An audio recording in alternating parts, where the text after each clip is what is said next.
Hi friends, welcome to my channel. ఈ రోజు recipe cut బజ్జీలు చాలా అంటే చాలా బాగుంటాయి. వేడివేడిగా మిరపకాయతో వేసుకొని తింటే ఆహా ఎంత అంటే ఎంత బాగుంటుందో. మీరు ఒకసారి ట్రై చేయండి. ఈ కట్ బజ్జీలు కరకరలాడుతూ భలే టేస్టీగా ఉంటాయి. శనగపిండి తీసుకొని దాంట్లో సరిపడా ఉప్పు, వామా వేసి కొద్ది కొద్దిగా వాటర్ వేసుకొని ఇలా కలుపుకోవాలి. వీడియోలో చూపిస్తున్న కన్సిస్టెన్సీ వస్తే సరిపోతుంది. ఇలా వచ్చాక పక్కకు పెట్టేసి మరీ లావు కాకుండా మరీ సన్నగా కాకుండా ఇలా మధ్యలో ఇలా కట్ చేసి బజ్జీలు వేసుకోవాలి. మనం మిరపకాయని మధ్యలో నుంచి చీల్చకపోతే ఆయిల్లో వేసేటప్పుడు పేలుతుంది, అందుకనేసి చీల్చుకొని వేసుకోవాలి.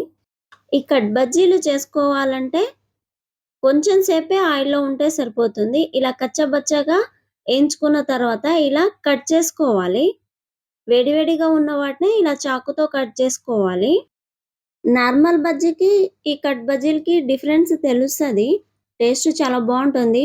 ప్రాసెస్ ఏమైనా మనం ఇలా కట్ చేసి మళ్ళీ నూనెలో వేయడం వల్ల ఇది కరకరలాడుతూ చాలా బాగుంటుంది. కట్ బజ్జీ టేస్టే వేరు. మీరు ఒకసారి ట్రై చేసి చూడండి. ఇలా అన్ని కట్ చేసేసుకున్నాక మళ్ళీ ఆయిల్లో వేసి మళ్ళీ డీప్ ఫ్రై చేసుకోవాలి. ఇలా సన్నని మంట మీద ఇంకా కొద్దిసేపు వేయించుకున్న తర్వాత తీస్తే ఇలా ఉంటుంది. చాలా బాగుంటుంది. కరకరలాడుతూ భలే టేస్టీగా ఉంటాయి. దీంట్లో మళ్ళీ స్టఫింగ్కి గాను ఇలా మిరపకాయల్ని, ఇవి కూడా మధ్యలో కట్ చేసిన మిరపకాయలే వేయించుకొని దీంట్లో వేడి మీద ఉన్నప్పుడే కొద్దిగా ఉప్పు చల్లేస్తే సరిపోతుంది. ఇప్పుడు ఈ మిరపకాయలు ఈ కట్ బజ్జీ కాంబినేషన్ చాలా అంటే చాలా బాగుంటుంది. ఒక చేతిలో కట్ బజ్జీని, ఇంకొక చేతిలో ఈ మిరపకాయ ముక్కని పట్టుకొని ఇలా వేడివేడిగా తింటే చాలా అంటే చాలా బాగుంటుంది.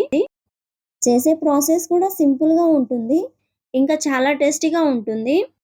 కట్ బజ్జీలో వేసిన మిరపకాయ అస్సలు కారంగా ఉండదు, ఎందుకంటే మనం చాలా డీప్ ఫ్రై చేస్తాం కాబట్టి ఇంకా కారం ఉండదు. అందుకనేసి ఇంకా ఈ మిరపకాయతో కాంబినేషన్తో తింటే బాగుంటుంది. ఇది కొద్దిగా కారం కారంగా ఇంకా వేడివేడిగా ఇలా తింటే ఇంకా చాలా బాగుంటుంది. ట్రై చేయండి. ఇలాంటి రెసిపీస్ మన చిన్న చిన్న ఫంక్షన్స్ కానీ, ఒక పండగ లాంటి అకేషన్స్ ఉన్నప్పుడు మన వాళ్ళతో కలిసి ఇలా తినుకుంటూ కబుర్లాడుతూ తింటే చాలా అంటే చాలా బాగుంటుంది. ఈసారి మీ ఇంట్లో ఫంక్షన్స్ లాంటివి, చిన్న చిన్న పండగ లాంటివి అందరు కలుసుకున్నప్పుడు ఇలా ఒకసారి ట్రై చేయండి, బాగుంటుంది.